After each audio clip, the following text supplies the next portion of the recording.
Hello and welcome to the Mastermind, Body, and Spirit Show. I'm your host, Matt Belair.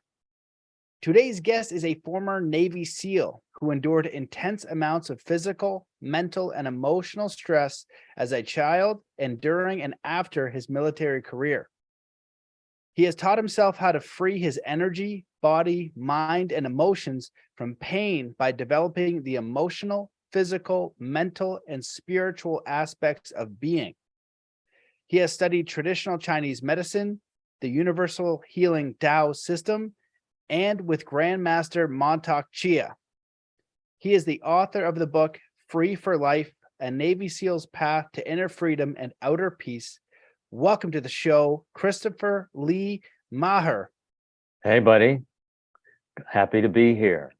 Happy to have what we were talking about earlier before we got on the call, a powerful, or interesting, or meaningful conversation. Absolutely. Well, I loved our pre-chat. We kind of got carried away getting to know each other a little bit. Your book looks amazing. Your life story looks incredible. And I just really like, the first little while we were chatting, we hit on so many things I'd love to bring up in the podcast. But just to begin, why don't you update our audience with a little bit about your story, like your life experience, how you got to this point where you are today with the mission that you have? Okay. How did I get here? Well, let's say I had no intent on getting here.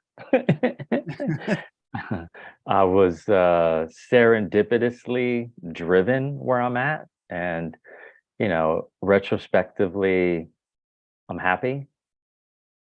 Right, I'm grounded. I'm in service. I feel good every day, and yet there was a moment when that wasn't true, right?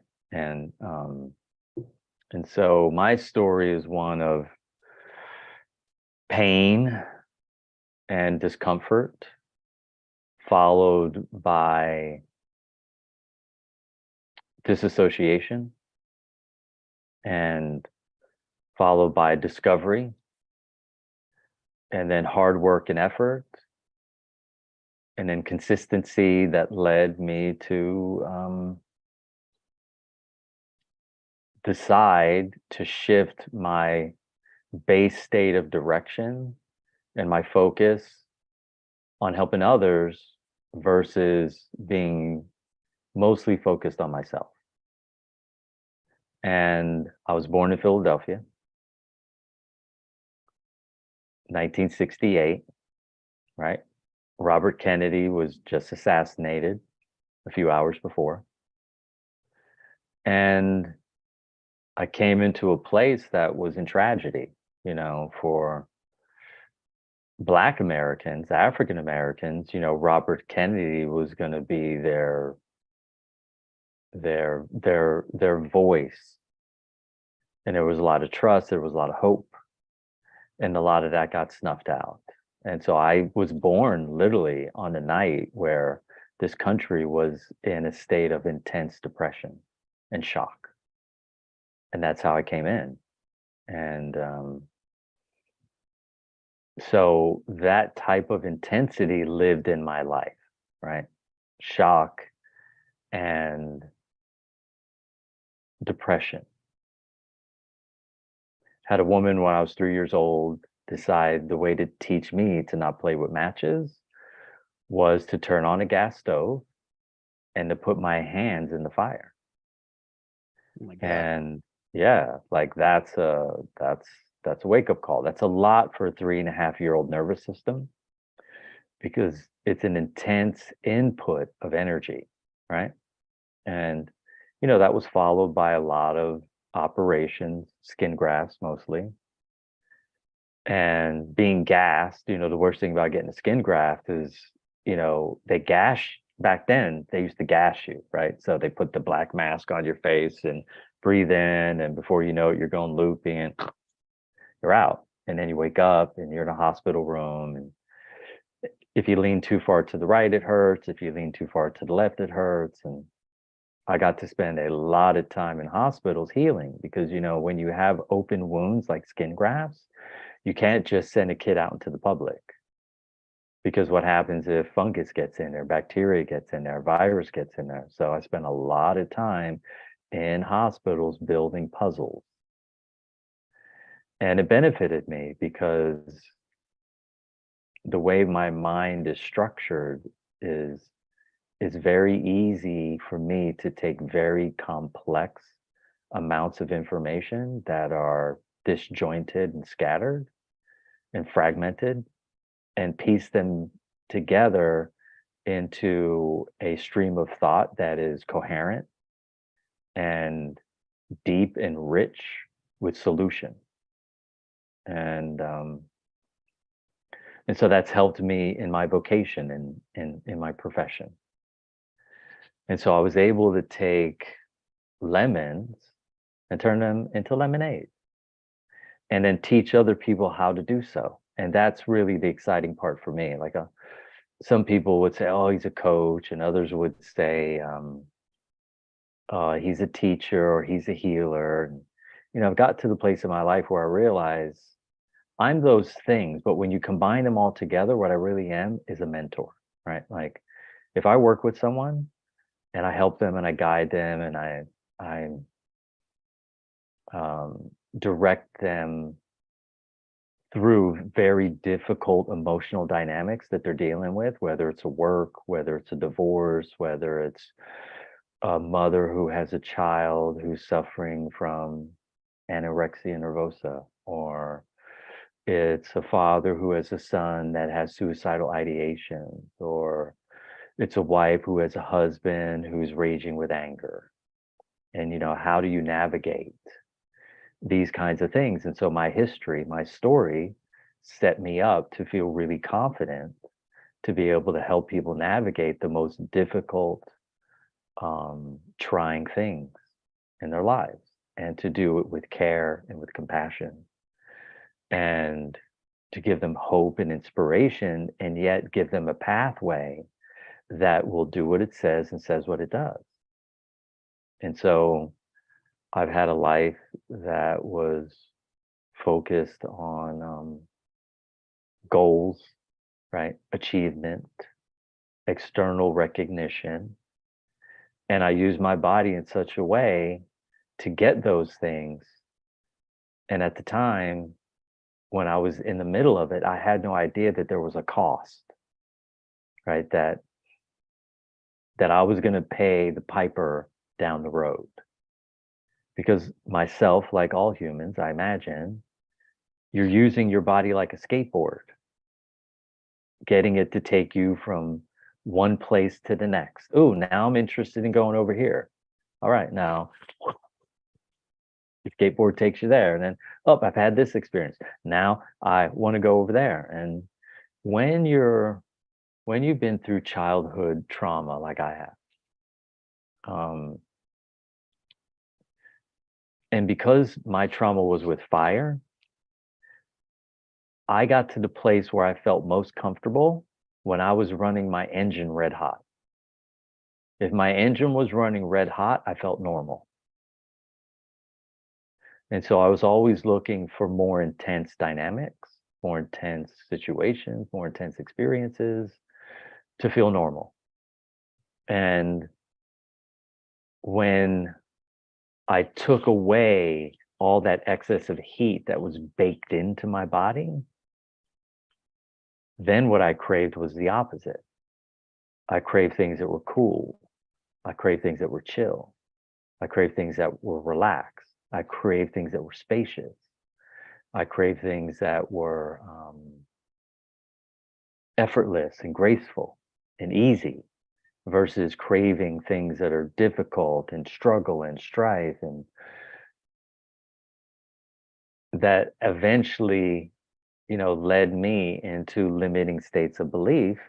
And my body fought back, and my body said, hey, I'm not going to participate. Like, you can keep running this limiting belief as far to the left as this pendulum will swing, but I won't. So I'm going to give you some pain that you're never going to forget. And I ended up with pain at every joint on the left side of my body. And then I was in a car accident, and it went directly into the center of my hip. And then I could never get away from it. It didn't matter what position I laid in, what position I sat in, if I was hopping, skipping, jumping, running, rowing, no matter what I was doing, the ache and the throb was consistent, right? Ice pick in the center of your hip. Woo, woo, woo. And when you have unrelenting discomfort and pain like that, you start rethinking your strategies for life. And my strategy was hyper independence. My mom took her life when she was 29 years old, right? She suffered from a word that we commonly hear today, which we never heard when I was a kid, mental illness, right? Meaning she had things that were beyond her capacity to effectively process at an emotional level. And she had a father who, my grandfather, died of cirrhosis of the liver, right? What do we say? More mental illness. And then you take to me, and now I'm going through childhood trauma. And what do you think I'm dealing with? I'm dealing with some level of illness, meaning abnormality in the way that I'm processing information, in the way that I'm processing emotion, in the way that I'm processing social dynamics. And I'm operating outside of a normal state of function. And so the SEAL teams and SEAL training was a perfect place for me because, it's an atypical experience, right? It's it's outside of a frame of reference of what most people are willing to sign up to experience. Other people are experiencing those same levels of intensity in life, but they're not signing up for them, right? They're not yelling hoorah at the end of the day, right? They're like, oh shit, this sucks. I never want to do that again, right? So I signed up, I volunteered to go through SEAL training. At that time in my life, I was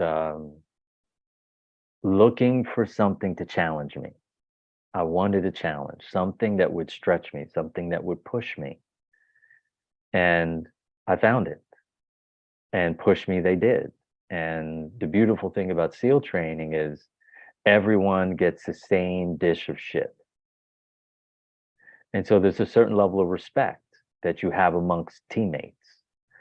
When you get through SEAL training and you enter into the SEAL teams, and the benefit of members of the SEAL teams when new guys are entering in is they know that these guys went through the same mill that they went through. And, when you have that level of respect and that level of camaraderie, you can have some experiences that are quite amazing, right? And you're never doing these things alone because it's the SEAL teams, right? You're not going in like 007 all on his own. You got 15 other guys with you that are willing to throw down at any moment. Okay, so you're in a bar and some guy's running some jealousy and he trips you. Well, guess what? I got 13 teammates in the bar right now. Okay. We're going to lock arms, right? We're going to lock horns and we're going to throw down.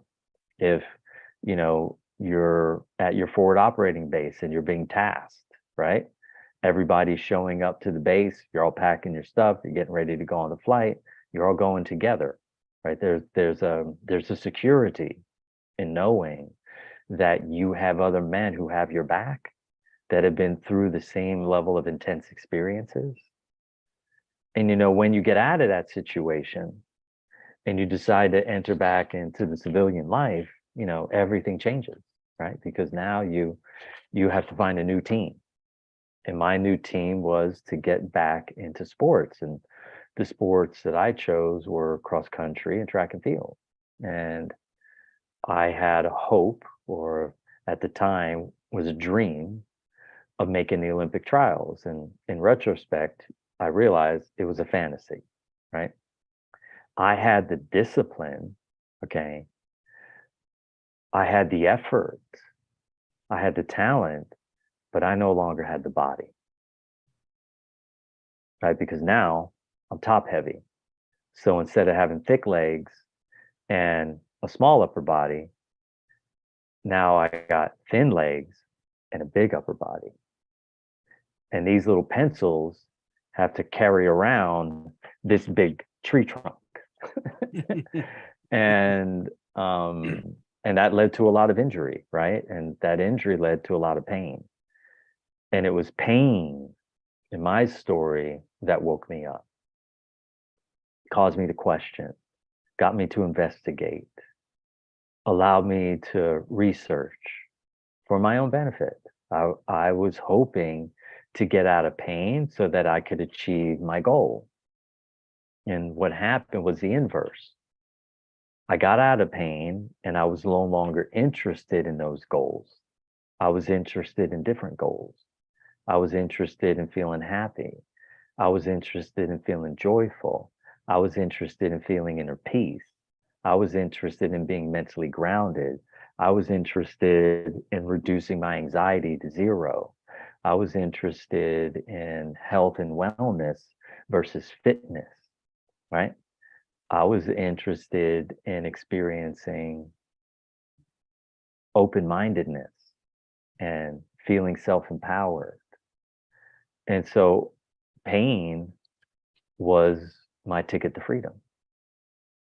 And fortunate for me, I'd been through a privately held boarding school, which expected a lot of me and taught me a lot of things. And I went through SEAL training and SEAL team. So I had a map, right? And the map that I was going to use is the same strategy that I applied for track and field. Instead, I was going to apply it to HEAL training instead of SEAL training. And I got down and I got dirty and I worked like a dog.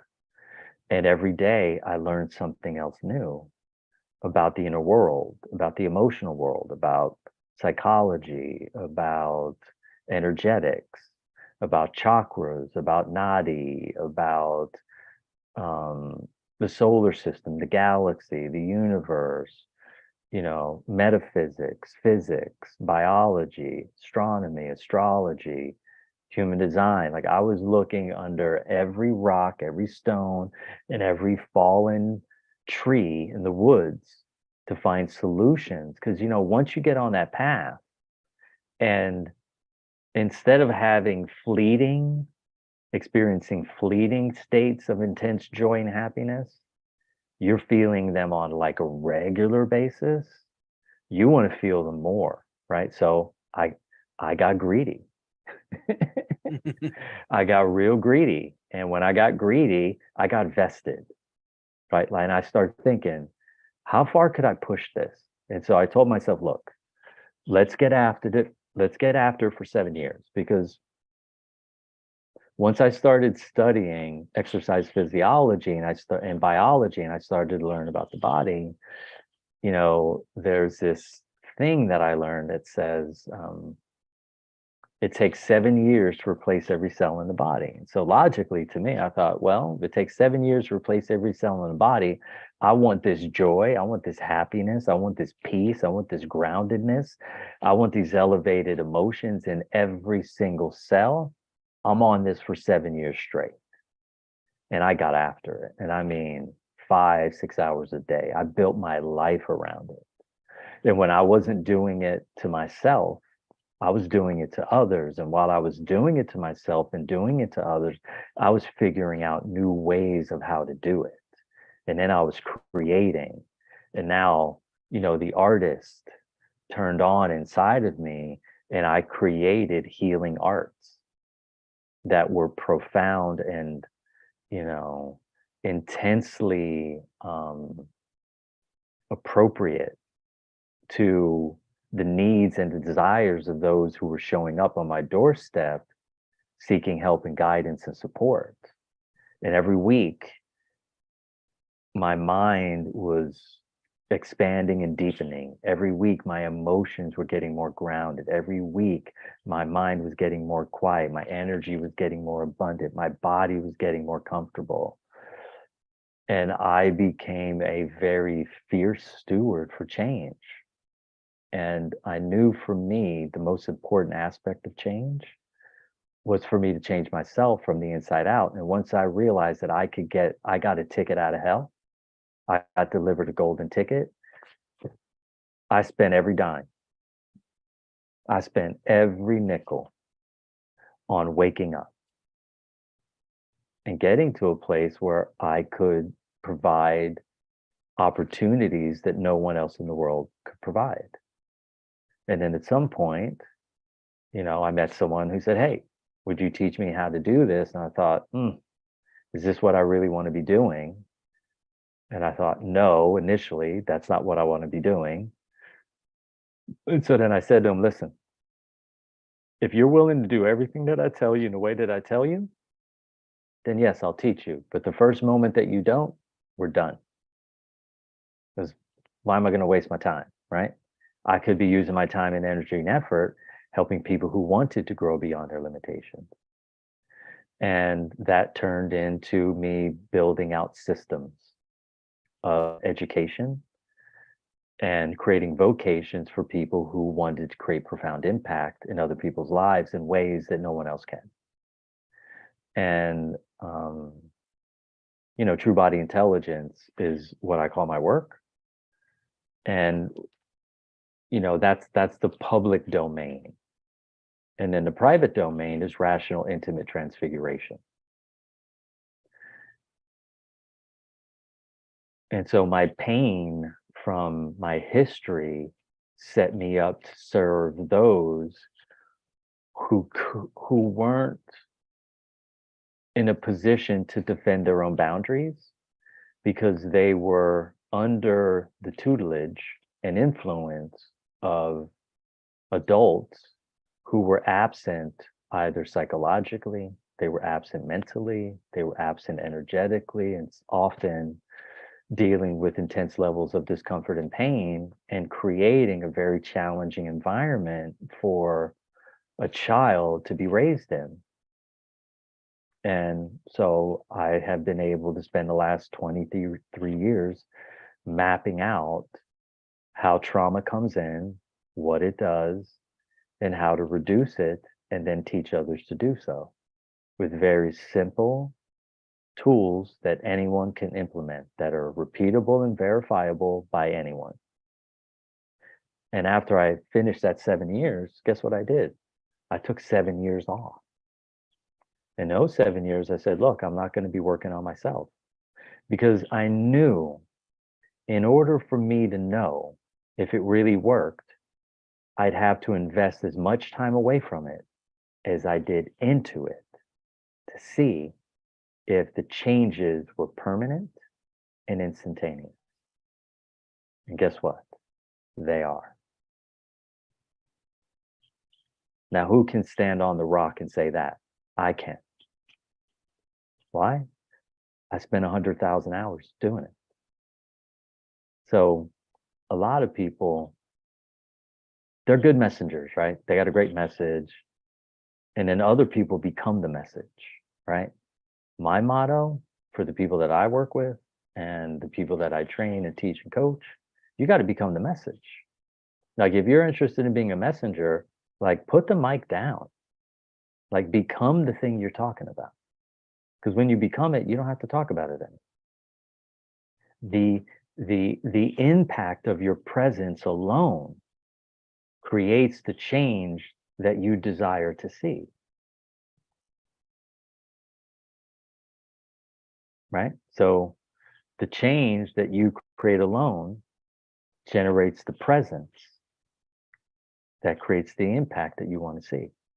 And so then you no longer need symptom, yet not symptom, you no longer need systems to resolve symptoms. People can simply sit in your presence and reality changes.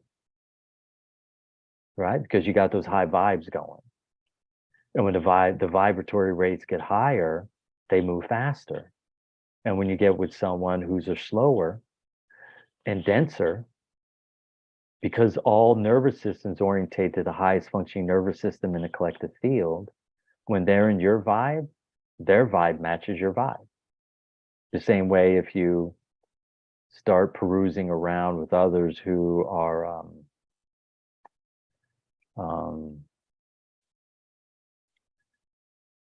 who are choosing to grow through negative benefit, because then you too will be surrounded by really dense individuals, and before you know it, you'll be choosing to grow through negative benefit.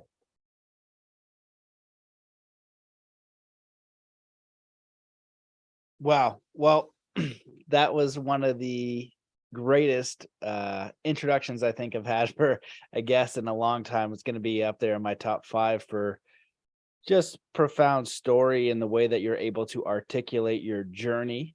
And I'm so curious on the process and the how to, and how do I get to that level of embodiment, because you shared a lot of profound wisdom just in sharing your story. One of them that I wrote a note with is, becoming the messenger, being more powerful. And I think I can't remember what the law is called, like maybe the law of resonance, where a lower resonance will automatically be raised to a higher resonance. And I can give an analogy that may or may not work as I'm thinking about it. It's like the idea of, if you're an embodied, and I'm a man, so I'm an embodied man that is like physically capable and powerful and peaceful, and I've mastered my body, I've mastered my craft. There's a lower man comes in disturbing the peace, and I'm there, and we have words, or I'm just in that presence, he might just knock it off. You know what I mean? Because he doesn't have that same level. I don't have to even say anything. It's just like, knock it off. I'm not going to do anything, but you also can't continue this because you know what's going to happen. There's going to be a point where it has to be stopped. It's a very rudimentary example, but I think in the vibrational world, there is this law of resonance where the higher resonance or the lower resonance gets absorbed into the higher resonance, which I think is profound. There's so many Yeah. ways that we could, you want to just add on to that? Yeah. What I wanted to add to that is that, if I simplify it, if you took 30 clocks from 30 homes around your neighborhood and you put them in your garage, what you'll notice is that they all tick to a very different talk, and they all talk to a very different tick. When you come back 3 days later, every one of those clocks will all be ticking to the same talk. And so what we're talking about is resonance, right? Mostly what we're talking about is resonance plus coherence, right? So if I'm in a greater state of magnetic coherence, everything around me comes into a greater state of resonance relative to my individual state of coherence. Yep, I agree. I love that. And there's a lot of different ways I want to take this. I have a million questions going through my mind here. I'm always curious about the how. When we were having our discussion at the beginning, Uh-huh. you were talking about going to the Super Bowl and just seeing people, and you're like, it's like 15 minutes. I could help these people with their issues. And I'm curious, we've got a certain group of people who are dealing with trauma, and I think a lot of people are. We've got a lot of people who deal with imposter syndrome, or not feeling good enough, not feeling worthy. We have a Mm-hmm. lot of people who feel disconnected from God and the creator, and in victim consciousness. Mm-hmm. And we have a certain group of people, probably not listening to this podcast, but are deeply in service to self, as you were as a young man. And it's not a good or bad thing. It's maybe a part of the process. But if you're deeply in service to self, it's harder to have this greater fulfillment, in my point of view, to have this greater connection and this greater joy, because there is a bigger picture to that. So I'm curious, how do you help people at the beginning who are starting maybe the most challenging thing with trauma that you've experienced in your life to overcome that? Because it's been interesting in my work to see and work with older people. When I was younger, I didn't think I'd work with anybody older than me, but it was weird how older people would want my advice and opinion, and I could never figure out why. And it was always fascinating that it would be a childhood thing that we would go back to, that we would visit. And they're like, I haven't thought about that in 40 years. I haven't thought about this in 30 years, and they just shove it in this corner. And it's still this unconscious pattern that they're running. And we just go through a very simple process. There's a few different ones that I would use that are not that complicated, just to try to take away that energy. Like when you talked about the central nervous system of your mother putting the hand on the stove, that's such a profound experience. The energy is so high, it's going to lock into the body, For and you sure. need to discharge that. You need Yeah. to basically have an opposing energy to make Yeah. it neutral again. Yeah. Otherwise, it's always going to be there, really skewing the lens of how you perceive every interaction in your life and how you make decisions. And so for you to be able to overcome that, I'd be curious how you support people in that process, and if they want to get on this path of change, and even if they're not at that higher level, just this path of kind of like releasing the weights, is like, we want to move freely in life. We want to move in joy and peace and contentment and faith. And fear is a big one as well. And so kind of threw a lot at you, but maybe you can kind of pick away and answer it as you wish. Yeah, thank you.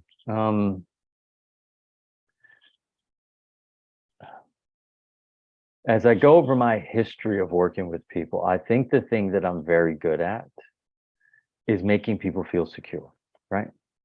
And the reason why the work starts even when I'm not present is because all time is now is a very common concept that people are talking about. But what people don't understand is that all space is now. And what I mean by that is that even if a person is in Tennessee and I'm on the phone, I'm right there beside them. And so my level of coherence already starts working with them. And the moment they hear my voice, they always feel more safe. And then I reinforce it and I listen and I go, look, I got your back. Don't even worry about it. We're going to sort this out. And I say it in such a way, in a way that's very flippant, right? And confident. And to some people from the outside, they may make the assumption that it's arrogant. And yet the truth is, I know it in my heart, we're going to sort this out. And it's going to be very simple. And once people have that rapport and they have that trust with me, they already start shedding the fear because they're with someone who's been through every form of abuse that you can be through by the time he was 7 years old. And so there's no greater level of abandonment than your mother committing suicide. That's the greatest level of abandonment that you can ever feel. There's no greater level of physical trauma outside of death that you can feel besides some babysitter deciding to put your hands inside the fire on a gas stove when you're 3.5, okay? There's no greater shock to come into your nervous system than being 7 years old and get hit by an oncoming car and get knocked into a coma. Do you know what I mean? Like, these are the levels of extremes that I was dealing with. And so when you're in the presence of someone who has transcended rudimentary levels and complex levels of stress, tension, distortion, and fear, you know that everything is possible. Hey, buddy, I don't mean to cut you off, but your mic is rubbing on your sweater there, so you're getting a little bit of Okay. feedback. It's right by your neck, so there's like a little rustle Got in it. between Okay. your profound wisdom. So Okay. so I want everybody listening here to hear that resonance. And I'll just add in quickly, what you're doing, I think, is rare because you have this big trust in people. I think there's a lot, you have a mastery that allows for all of these experiences to happen. And that's a rare thing, because even in a world where you have a loving parent and you're going through an issue, that knowing that they have, or you have, their undivided support and help and anything you need gives a profound level of comfort and healing just alone, just knowing they're there. So Yeah. to provide that for someone and also to go through it is incredibly powerful. So please continue. Yeah, you know, you bring up a good point, because those are the things that weren't provided for me. You know, after my mother committed suicide, I remember standing by an old red truck in my grandmother's yard, and my uncle coming up to me saying, "Hey, look, you know, I got some bad news. You know, we're going to be putting you in a foster care system." And I remember feeling all this pain in my heart. And I thought, wow, he never asked me if I was okay. No one ever said, "Hey, Christopher, is this going to be okay for you? Like, what would you like? Are you going to be okay sleeping on the living room floor in a sleeping bag? Or would you rather go into foster care where you may be able to sleep in your own bed?" And if they had asked me that question, I would have said, "Look, just give me a sleeping bag in the attic. I'll be totally fine. I'm hanging with family." And I remember when I went to boarding school, the one thing when I look back, I realized that my house parents or my coaches or teachers were hardly ever asking me, like, "Hey, how are you doing?" And because no one was ever asking me how I was doing, I wasn't asking myself because it was never being modeled for me. And so I think a lot of times that the things that you don't get define the man or the woman that you're going to be. My brother, um, you know, dad wasn't around, mom committed suicide. He's 3.5 years old. We're having Christmas. I think at this point he was like 6.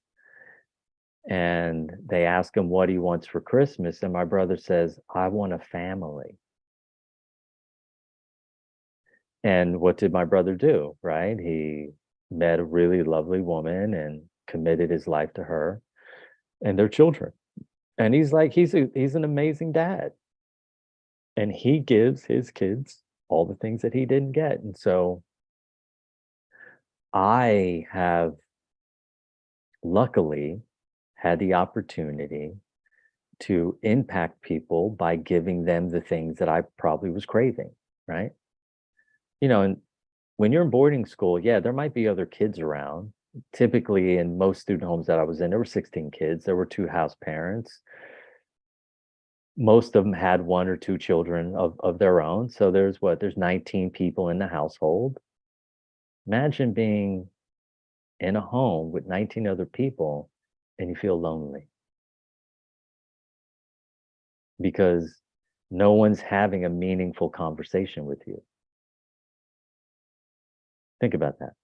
You're feeling lonely because no one's willing to have a meaningful conversation. And a meaningful conversation at time would have been, "Hey, how are you doing? Let's talk about how you're processing things. Does this feel fair to you? Does this feel unfair to you?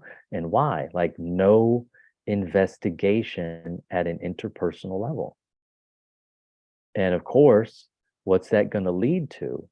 That's going to lead to recognition externally because I got to figure out some way to prove that I have value because I'm missing the tenderness and the affection and the attention and the connection that a child growing up in a normal household would at least have some semblance of experiencing, even if mom and dad were absent a lot of the time, they were at least present some of the time. And so I'm happy we're having this conversation today because it's giving me insight into the depth of separation that I was living in. And so the fire, right? The hands on the gas stove led to deep levels of separation and internal loneliness. And as I started to, transmute that tension and that stress, I was more available for people. It was easier for me to share out loud all of the tragic experiences that I had. And as I did that, I was no longer a victim to my circumstances because I realized that logically, the man that I am today is because of the things that I experienced, right? Like we are the sum of all of our experiences, both good and bad, both difficult and easy, both simple and complex. And here I was, and I shifted this complex, difficult, um, negative experience into something that was positive, easy, and profound. And all it took were some very simple things. I reached out, right? I bent the knee, I reached out for someone and I asked for help. And fortunate for me, the first person that I asked for help said, okay, I'm gonna come help you. And they brought over a yoga mat and a juicer. And I began to find out really quickly that I was inflexible, I was dense, I was stiff, and I was toxic. And they were malleable and they were flexible and they were light and they were healthy. And we both went through SEAL training. We both spent time in the SEAL teams, and they're having a profoundly different experience. He's drinking carrot juice and I'm drinking Jägermeister. Right? He's in a meaningful, committed relationship, and I'm spending time with women I don't know. And so these contrasting reflections helped me wake up, right? Start to see where the real value was. And the thing that I love about it most is it's very simple. The more stress that you have that's unresolved, right? And that's stored in your body and your brain and your nervous system, it manifests as actual physical tension in your muscle and your fascia, in your bones, in your ligaments, and in your tendons, and in your organs, right? Your brain, your liver, your gallbladder, your pancreas, your stomach, your spleen, your kidneys, your bladder, your sexual organs. You get tense. So you go from being stressed to being tense, and then you need a massive amount of tension to create a little bit of distortion. And so now you got structural distortion. And when you got structural distortion, you have pain in your joints. Anyone listening on the call, I want you to hear me very clearly. If you have pain in your joints, whether it's your fingers or your toes, your knees, your elbows, your back, or your wrist, or your neck, you have a massive amount of tension in your body, in the muscle below or the muscle above that joint. And if you remove that massive amount of tension that's creating that tiny bit of distortion, that level of discomfort and stiffness and throbbing pain or dull ache that you feel is going to disappear overnight.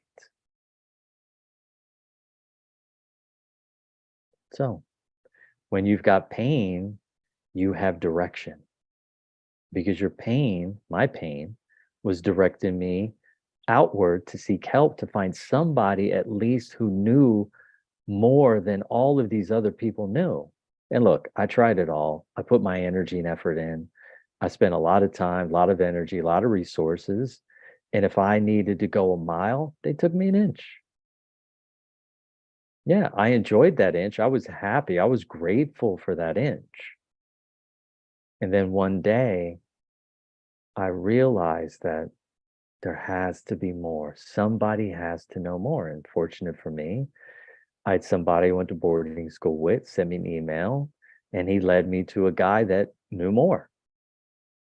And I devoted my life to learning from him for 2 years and 3 months. And that was the start of something really magical.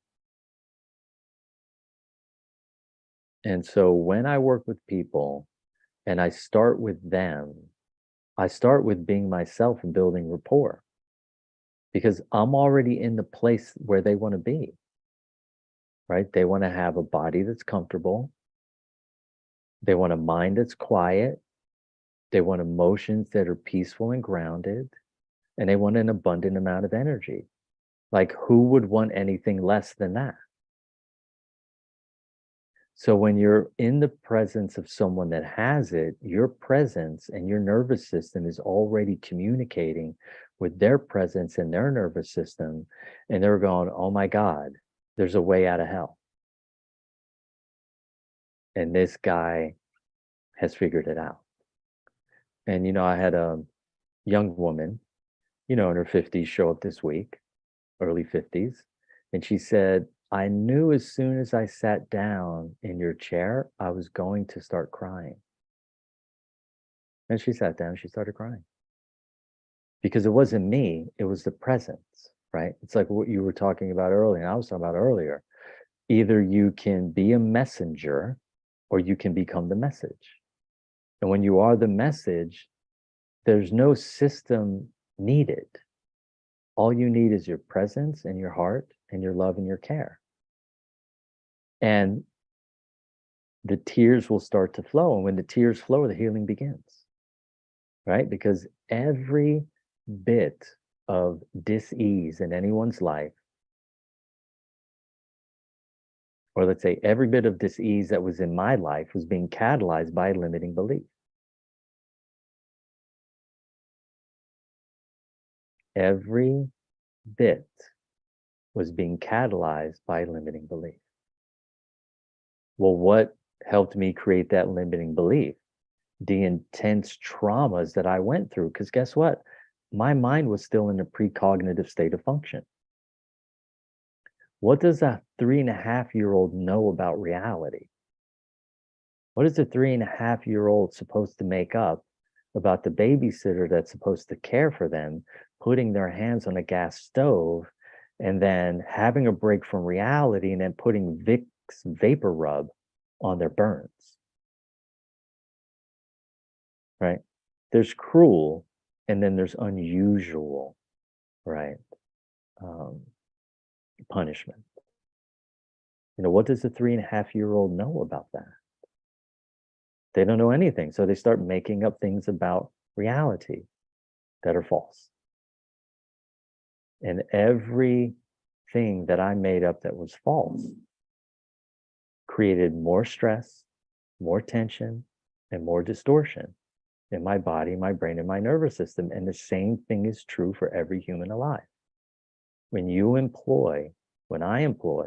employ limiting beliefs, falsehoods, it goes against what's called coherence. So a falsehood, a limiting belief, is an incoherent thought. It's fragmented. And so fragmented, incoherent thoughts produce fragmented, incoherent bodies, emotions, energy, and communication styles that are unsatisfactory and dissatisfying. So anyone who has a symptom like a headache or intense menstrual cramps or achy feet or stiff back or a foggy mind or whatever your symptom is, the pathway is the same for every state of dis-ease. And what I figured out is the map and the pathway. And then I figured out how to reverse engineer the pathway and turn darkness back into light. And that's a trick.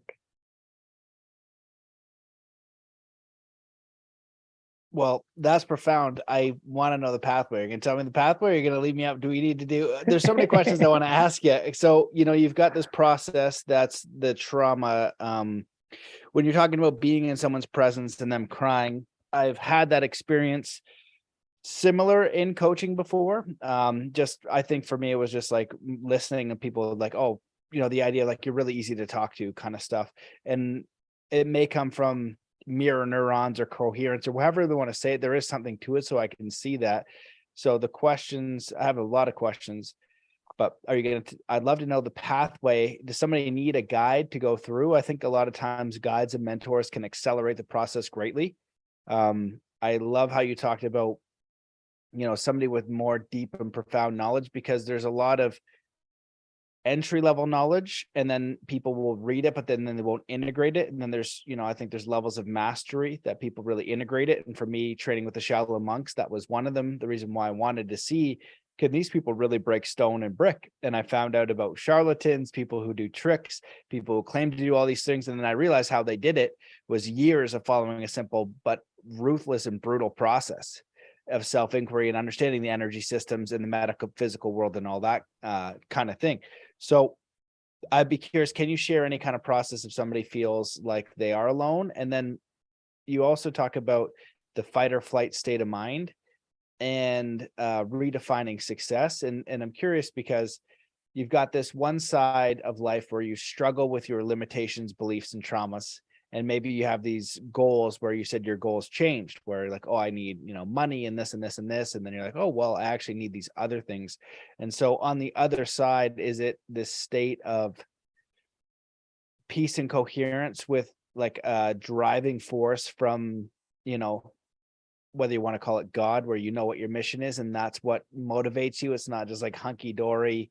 You're just sitting there and on a cloud. It's like, oh, you know what? I have this gift that I really want to bring to people and I'm driven to bring that. And I feel like that's kind of tipping to the other side of an awakened or an enlightened person. They have a mission to bring, but they've also found a way to be peaceful. And in one way I've also seen it recently is when I talk to people of unwavering faith. When I look at the world and all the issues and all the things that really bother me and all the things that concern me in my own life and the way we move forward, it always inspires me to talk to somebody of complete faith. Like, God has this, right? That's a great that God has this, and I'm doing my role here, but I have no fear of anything outside of me. And I think that's a very powerful place to be in. And you're also in a more creative state where the trauma victim fear is a what's that word, like frozen state, fight, flight, or freeze. You're not creating, so you're not really in your power as a creator, and you're not feeling joy and peace, that's for sure. Yeah. So we'll cover this in sections, and then we'll relate it to a pathway. I think that would be helpful. Perfect. So if we break it down, my mind is scientific, but my heart is spiritual and emotional. And so I will blend some of these strategies because some of your listeners are going to be on a different wavelength. And so I think it's important to understand first the mechanics of something. And when you're looking at a fight or flight state, in order to get into your initial fight or flight state, a child needs to have an event, right? They're crawling towards the corner of the coffee table. Mom's in the kitchen doing dishes. She gets an instinctual hit, and then she yells out, "Jake!" right before his head hits the corner, right? And what happens is she uses shock, her voice, as a means of controlling his environment. And the moment that he goes into that control strategy, meaning that he never wants to feel the shock again, and so then what he does is he no longer takes risk, right? So now he becomes risk averse. And when you become risk averse, you're actually becoming less coherent, right? Because reality is about risk. Meaning, if you want to learn anything, you have to get off your butt, right? Either go to the library, go to your computer. You have to invest some energy. And so when you have a child that grows up in an environment where they've been scolded again and again and again and again, it locks their nervous system into an inappropriate stress state that I would call the protective mode.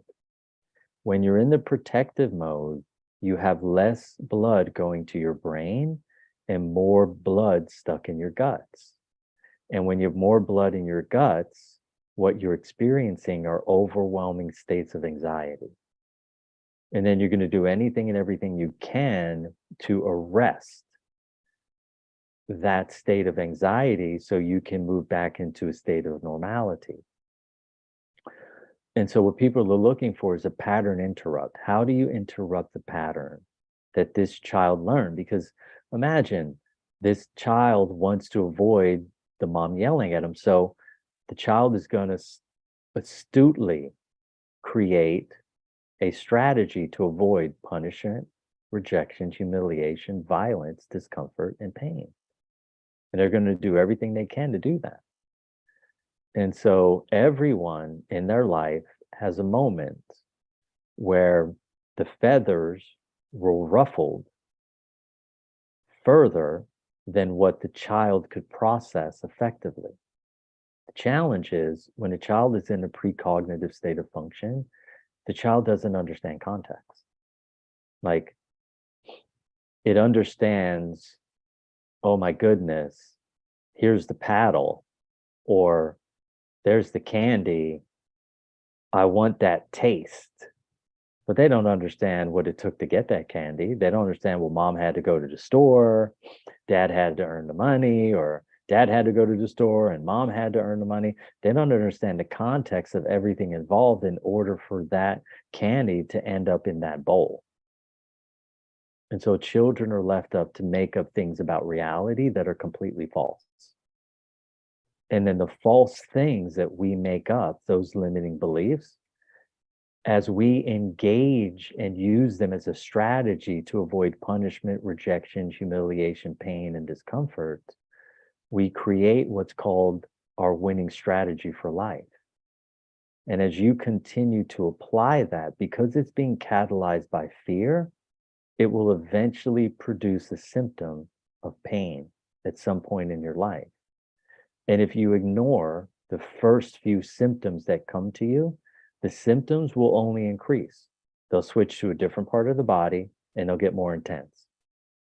And then, hey, guess what? It might disappear for 3 months, but when it comes back, it's coming back stronger and it's going to be somewhere else. And, you know, for me, as someone who's really loved sports and athleticism and movement and martial arts and all those kinds of things, when you get an injury, and I'm sure you've had injuries, right? I'm sure the listeners have had injuries. People have used their bodies consistently. Now your body starts to compensate. Well, guess what happens when your body's compensating, your mind's compensating.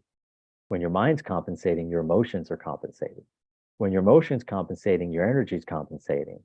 And when you get into these compensatory states of function, now you are storing massive amounts of stress, tension, and distortion. Okay, even greater states. And the challenge is this, is it becomes exponential. And your intermittent levels of discomfort, they become chronic. And if they get too chronic, like someone who has diabetes, hey, maybe they'll have to remove your feet, right? Maybe they'll have to cut out 6 inches of your colon. Maybe they'll have to remove 1.5 feet of your small intestine, right? That's like extreme, okay? But the most extreme state of dysfunction is death, right? And so the pathway is simple: limiting beliefs or traumatic events, and all children have experienced them because we've all experienced some level of punishment. And when you punish a child that doesn't understand context, they don't understand why you're punishing them, right? Like every adult that's listening to call, every parent right now that's listening to call, you have a small child, you have to understand your child's mind is in a precognitive state of function. In order for you then to understand context, you have to teach them context, or they will continue to subscribe to the limiting beliefs of a 3.5-year-old child. And then they will take those limiting beliefs and they will cast them into their adulthood like a net that's gathering fish. And the world will provide dynamics where the fish that they caught will be a reward. The problem is all those rewards that they're getting are coming from a falsely casted net that was built on the limiting beliefs of a 3.5-9-year-old child. Now, obviously, go back and listen to that portion of the call again till you really grok the concept of what I'm saying, because it's extremely important. And when you can catch yourself in the middle of your discomfort, in the middle of applying your strategy, you're going to create a pattern interrupt. And so maybe someone's strategy is, me and my wife have an argument. I go to the bank account or the ATM, I take out $60, I go down to the bar, and I drink with the boys and throw darts, right? And I ignore everything that she was telling me because emotionally I'm overwhelmed because now my wife represents my mom. And she's raising her voice at me. So now I'm shutting down. And my winning strategy for life is to ignore and not communicate. And now, guess what? He comes back from the bar, he crawls into bed, he goes to sleep, wakes up the next morning, boom, same thing happens all over again three weeks later. And this pattern starts to build in their relationship. And then one day she wakes up and she goes, look, I just can't do this anymore. I can't do it. We're starting to have a conversation. You get triggered. You walk out, you slam the door behind you, and then you come back at 1 o'clock in the morning. Yeah, you're pleasant the next day, but we're still back at the same old story that hasn't been resolved. And so what he has to do is in the moment of his reaction, he has to catch himself when he's going to apply his strategy. Like his hand is on the door and he's got it 6 inches open. He's got to stop and he's got to close the door. And he's got to turn around and he's got to walk over to his wife and go, look, I'm overwhelmed.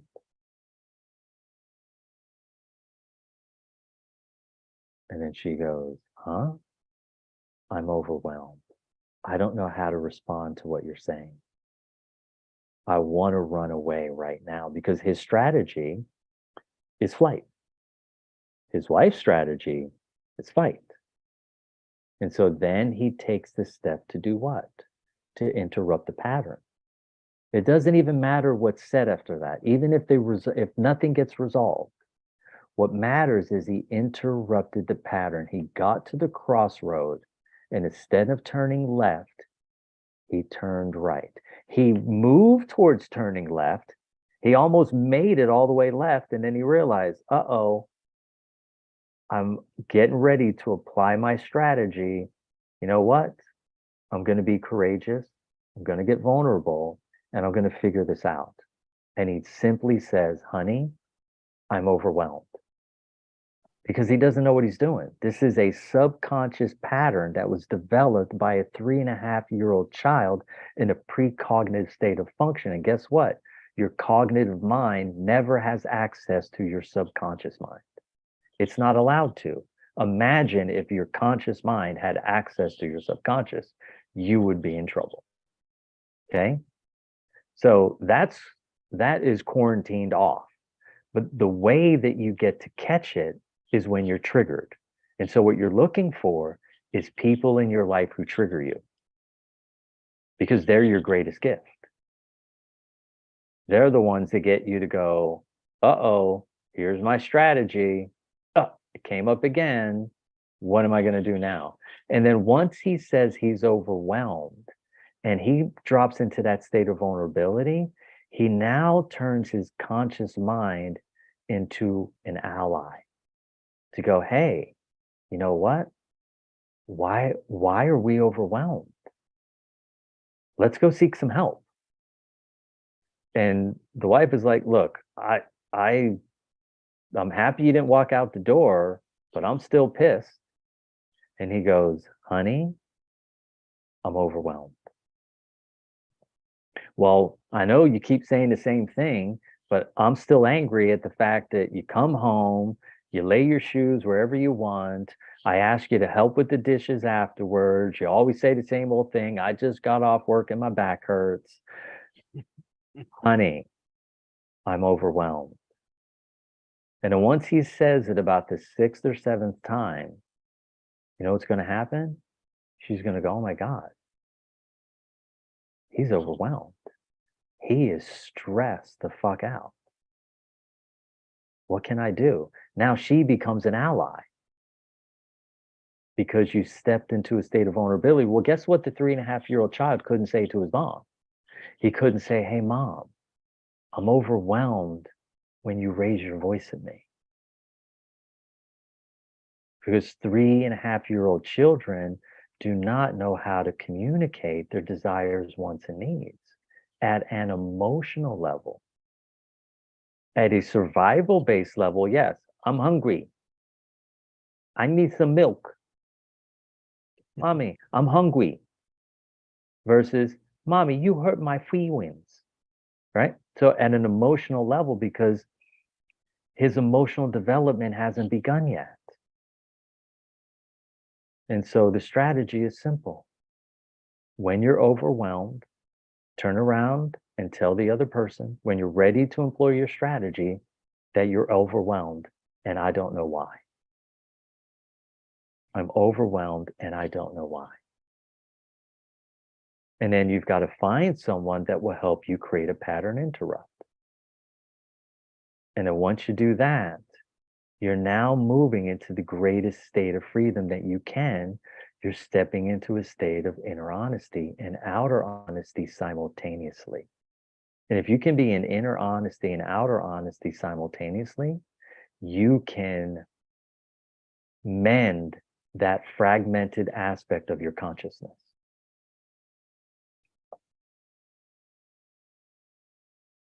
And how will you? Whoa. Keep going. I just hear. You want to keep going? No. Please. Wow. Please. Yeah, man. All your answers are really profound and just very simple stories and hitting a level of depth and understanding, like applying a simple tactic, but the story really illustrating a very deep level of knowledge of the solution. And so what I'll ask as a question, because each of the questions I ask lead to a really profound answer. So we'll let you draw this one out. And so I'll throw the kitchen sink at you and let you come back with it. You know, I'd be curious your perception of how does an individual, in essence, reach, you could call it enlightenment, but their life purpose, you know, this holistic way of being where they are in balance. You know, you've got families, you've got kids, you're stressed about money, you want to, you know, make a meaningful impact. You might not know what to do. How do you address that journey of an individual? Maybe they're going through a midlife crisis, or maybe they're a younger person looking to define their life, or maybe they're working a job and maybe they'll transition out of that job into something more meaningful, or maybe they just need to stay in the job and find the meaning within their family.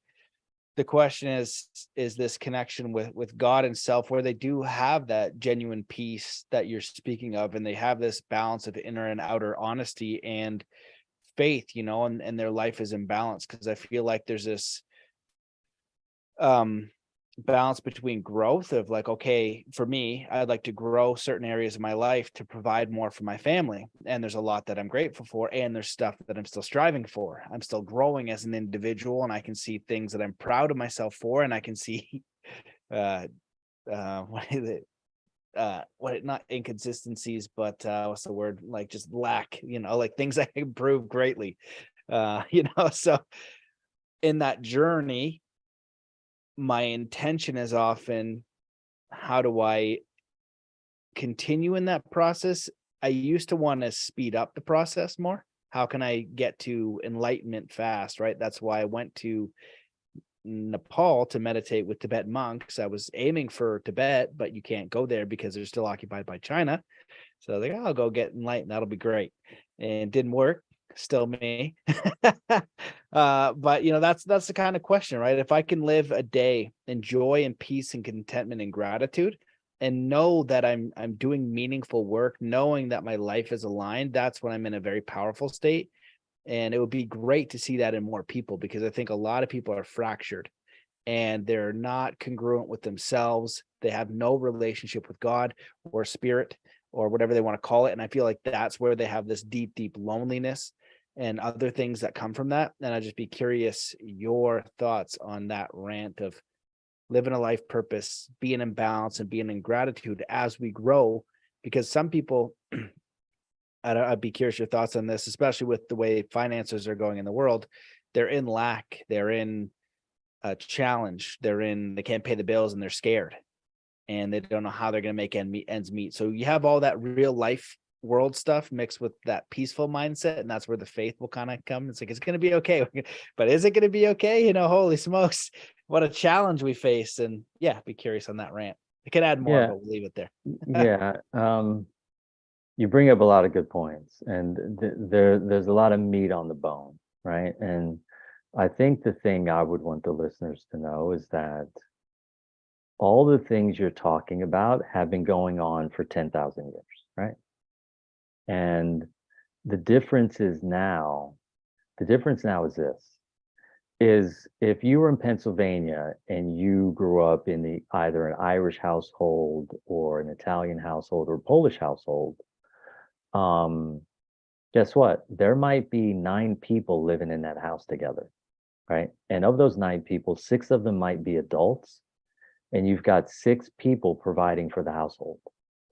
And so as we've fractured the family unit, individuals are responsible for more than they used to ever be. Okay. And so the stress is more complex because you have less unification and less support at the familial level. And of course, South America, they slow things down a bit. Like kids will stay home till they're in their 30s, you know. They move into being sexual, much later in life. You know, they develop in a different way. And I live in America and was raised in America. And as you add more pressure, there's greater opportunity for fractures. And the more fractured someone becomes, the greater opportunities that they have to mend those fractures. Because from my experience in life, pain and loss and discomfort are life's 3 greatest teachers. Okay. And, you know, my initial wish for people is, yeah, like you're uncomfortable, great. Now we got a direction. How do we solve the discomfort, right? Because how are you going to get to light if you refuse to acknowledge your darkness? How can you ever get to light without acknowledging your darkness? And if you can acknowledge it, hey, maybe the justice system can do it for you. What I mean by that is this: you got a 19-year-old kid, he's at a college party, he's been inconsistent in school, he's drank a little too much, he knows not to get in his car. Guess what? He decides to. And turns on the engine, hits the gas, falls asleep at the wheel, a mile away from his home, and runs into another car, kills a family. Okay? Well, guess what? The system is now going to wake him up because he's going to have to look at the shadow and the darkness, and he's going to have to look at the inconsistency, and he's going to have to look at the immaturity, because now he has a consequence. And those consequences for our choices, those are the ones that are catalysts for change, to shift from any level of darkness, any level of shadow into light. And when you look at some of the words that I hear people using today, like evil, what you have to understand is evil is subjective. And when it comes down to metaphysics, what we're talking about is the absolute absence of light. Okay? The absolute absence of light. And how do you get from darkness or shadow behavior into light? If I were to find a gentleman that was 42 years old, like you were talking about, has wife, has kids, struggling financially, got relieved from work, the simplest thing to do is to reach out and ask for help, right? You go to your neighbors, you go to your friends, you go, hey, look, I need to get vulnerable with you. I'm not going to be able to pay my bills this month. Would you be able to lend me $10? Right? And you go to the next door and you go, would you be able to lend me $1? and you do whatever you can, and you lean on the humans around you to support you. And when you get into a state of humility and you bend the knee, what you're saying is, I'm worthy of love. And most humans have no idea that they're worthy of love. They're worthy of support because the survival-based strategies that we implement and employ are so sophisticated, okay, that they convince us continuously that we are separate and different from the other. And the truth is, we're living in oneness. When you win, I win. When you get light, I get more light. When you get more shadow, I get more shadow. When another man kills another woman, we all lose, right? You don't feel it because of your lack of sensitivity energetically, but we all lose.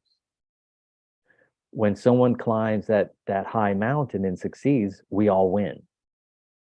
And so once you get into the understanding that everything that I do and everything that I think and all the ways that I'm being have everlasting impact, you then have the opportunity to make different choices. And if you're struggling and you're in stress and you're overwhelmed, reach out and ask for help. Because I know as a man, we've been taught one way, like hyper masculinity. I rode that train. I was good on that train. And that train took me as far as it could take me. And then I had to get on another train and turn on another aspect of myself because I was outside of a state of receptivity. And even though I had all that pain in my body, even though I was struggling with my vision, even though I was struggling with my hearing, I was still refusing to ask for the level of help that I needed. I was unwilling to acknowledge my defeats so that I could get assistance. Because, when you ask for assistance, you're being vulnerable. What could be more greater than being vulnerable? Okay, because no one is meant to do it alone. If you're meant to do it alone, you would be on a planet all by yourself. Well, the data proves that that belief is false because we have 7.5+ billion people on the planet. So obviously, you're not meant to do it alone. And so I know that it's easy to get caught up in a state of hyper independence because that makes you feel safe, right? To be self-reliant. And men, we have been taught to be self-reliant at an emotional level. And reaching out and asking for help as a man feels like you're not being a man. Okay. Women are more capable of asking for help, right? Because the yin energy, the feminine energy, it's naturally more receptive. It is a normal state of function for them. And yet, guess what? You have two hemispheres of your brain. One is masculine and one is feminine. You have two sides of your body. One is masculine, one is feminine. Yet we've been conditioned as men to value the masculinity and to devalue the femininity when it comes to ourselves. And so we get stuck in extended states of fight or flight and inappropriate stress states that lead to varying states of dis-ease. And we know this to be true. How do we know? Because men die before women. Men die before women. You can attempt to ignore that data, but the data shows that a consistent state of receptivity leads to a longer life. Okay. Well, the more incoherent I am, meaning as a man, if all my energy is towards the masculine and I refuse to develop any bit of the feminine, I'm always left to do it on my own. I get great satisfaction from that. And you can have that life. Wonderful. You can be great at it. And yet ultimately, if there's more there to experience, meaning that when I am able to take a feminine perspective on reality, meaning that everything that I do affects the whole tribe, I'm able to consider my actions. And when I am considering my actions, I'm becoming more aware. And when I increase my self-awareness, I'm now a greater resource to my community. I'm a greater resource to my family because I can make better decisions to the benefit of everyone. When I'm solely focused on my own mission and my own task, and in a hyper state of self-reliance, I reduce my ability to be effective for the community as a whole, as a more complete person. And so if somebody has a desire to reach a high state of balance or experience some level of enlightenment or wakefulness or increased levels of consciousness or awareness, they need to know some basic information, right? Like the most basic level of spiritual information would be you have a body that's connected to 4 worlds. Each one of these worlds has a high state of function. The mental world is about awareness, okay, which can be increased through meditation. The spiritual world is about what? It's about enlightenment, okay, honoring and coming into alignment with my creator and honoring the sacred laws of spiritual science to catalyze and inspire me to develop a high, consistent state of ethical, moral, principle, and valued expression. Well, guess what? The body is very different. It's about waking up. And in the emotional body, it's about increasing your consciousness, right? Your consciousness, your connection to everything around you, because the emotional body is about connection. And so I know people have desires to attain enlightenment through meditation. The challenge is that will never happen because light doesn't live in the mind, right? Light lives in everything, in the fabric of everything that's ever been created. In the beginning, God said, let there be light. Without light, there is no creation. And so enlightenment is me being aware, self-aware, and then taking heartfelt action to the benefit of myself and those around me equally for the purpose of the intent for which God created me. And every soul is unique, every body is unique, every fingerprint is unique, every ear is unique, every eye is unique. Think about that. We have 7+ billion unique people at every level of existence. Now, you want to talk about complex, that's also simultaneously simple. Like, look at the data, look at the information, and never ignore or always put attention on gratitude. Because the more gratitude that I'm able to access, the more I'm able to hold in my container. So if my gratitude is small, what God puts in my container is small. If my gratitude is great, what God, creator, spirit, source, puts in my container is great. So if you want more, increase your gratitude. When you increase your gratitude, you change your attitude. And when you change your attitude, you serve powerfully. Because now you're in the service of others and self equally. And, serving self, feminine. Serving others, masculine. Loving others, masculine. Loving self, feminine. Most humans suffer from what? A lack of self-love,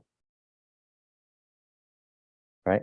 The masculine aspect of love is charging hard down the road, but the feminine aspect of love, loving me, doing the things that I'm vested in, enrolling others into my vision to manifest what I feel has value and importance to humanity.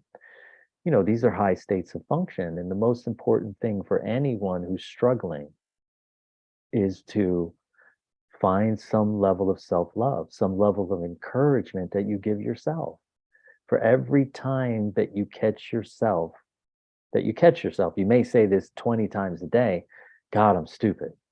But if you catch yourself once or twice, take the time to reframe that thought and ask yourself a basic question. Is it true? Am I stupid? And you know what your body's going to tell you? Hell no. No. You're actually quite intelligent. So what's true about what I said? Well, you're upset about the outcome. Oh, okay. So I'm stupid translates to I'm upset about the outcome. Now I'm in the know. And now I can change and I can be with myself. Wow, man, I'm really upset with this outcome.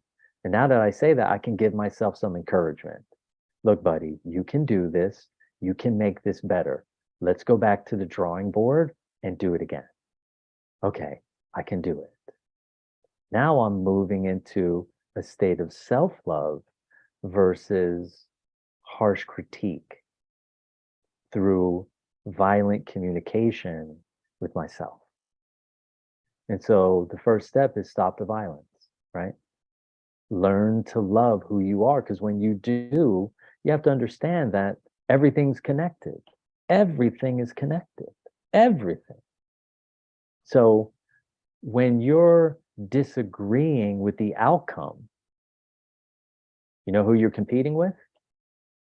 You're competing with the collective mind. You're competing with the collective soul. You're competing with the solar system. You're competing with the galaxy. You're competing with the universe.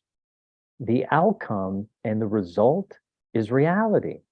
What you wanted to be is a fantasy until you make it manifest.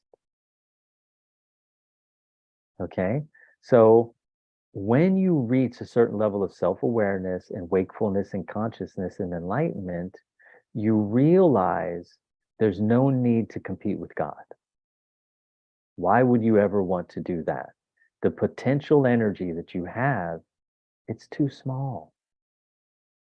Rather than compete, why don't you ask for support? Hey, I wanted a different outcome and I'm confused why this isn't working out the way that I want. Well, ask God. Hey, how come this isn't working out the way that I want? You know what you'll get? You'll get a very direct, clear answer. Yet, in order for you to do that, you'd have to have some sense of self-awareness to even know that you're bothered.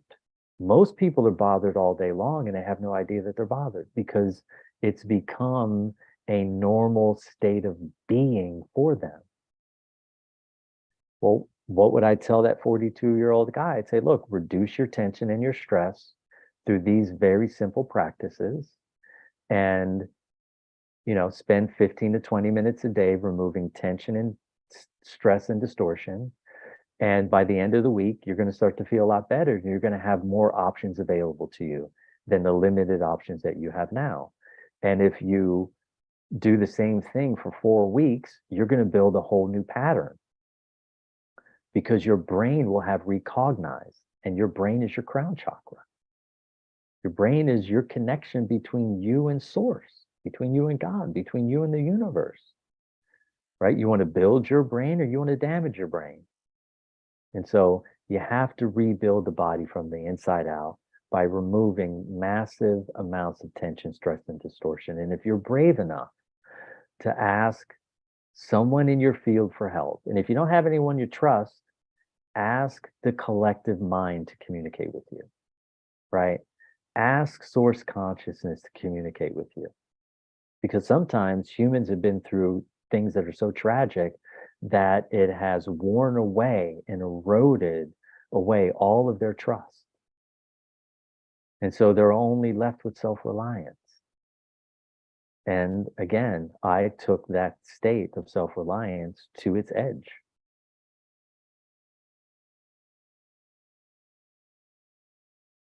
Wow. Well, again, that was another beautiful and profound answer. I could sit, you're like an audiobook that I could sit and just, listen to all day. You've got the cadence and the voice and the wisdom. This has been really profound. I could chat to you probably for a few days straight, just asking you a simple question, getting a beautiful answer with story weaved in. But if is there anything that you wish that we had discussed or that you want to share with the listeners before we close this show? I think the thing I want to share with the listeners is you and I are going to have some more profound conversations, and we're going to go deeper and add more opportunities for them to hear, you know, more depth, build more context, have a deeper understanding, and be able to take simple actions that produce profound results. And that's all it's about. Like, imagine if a God created a body that was emotional, physical, spiritual, and energetic, wouldn't a God create simple solutions for something they've mastered? Or would they create complex solutions? No, a human would create complex solutions for things that are very simple, right? But a God would create very simple solutions for complex problems. Why? Because they're a God.